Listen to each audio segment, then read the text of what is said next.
দক্ষিণাঞ্চলে উপকূলীয় এলাকার বনাঞ্চল হরিণঘাটা তীব্র ভাঙনের কবলে পড়ে প্রতিদিনই সাগরে বিলীন হচ্ছে বনের গাছ।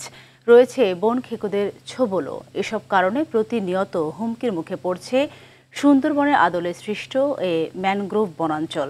তৌহিদুল ইসলাম শুভর প্রতিবেদন, জানাচ্ছেন লামিয়া তানজিন মাহমুদ।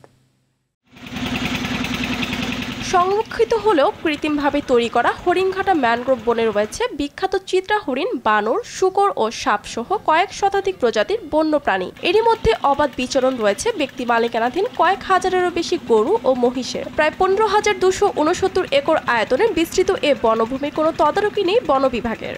আগের চেয়ে বন অনেকটা কমেছে। জলবায়ু পরিবর্তনের ফলে যে বনের পাশে যে নদী ভাঙ্গনের ফলে বন ধ্বংস হচ্ছে। এই জঙ্গল তো পরবর্তীতে আমাদের দেখতে আসার মতো কিছু থাকবে না, সব ভেঙে সব মাটি হয়ে যাবে। দেশের দ্বিতীয় বৃহত্তম শ্বাসমূলীয় এই বনটিতে জলবায়ু পরিবর্তনের বিরূপ প্রভাব পড়েছে বলে মনে করেন সংশ্লিষ্টরা। ভাঙনের ফলে এখানে যে বন্যপ্রাণী আছে যেমন শূকর, হরিণ ইত্যাদি, এগুলো এখন লোকালয়ে ঢুকে লোকালয়ের লোকজনকে খুব ডিস্টার্ব করতেছে।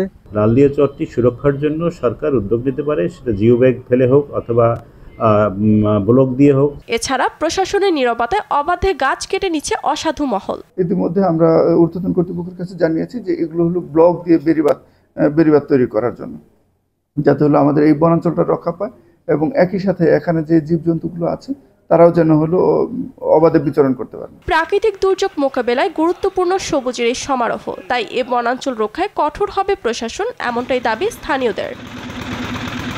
লামিয়া তানজিন মাহমুদ, RTV।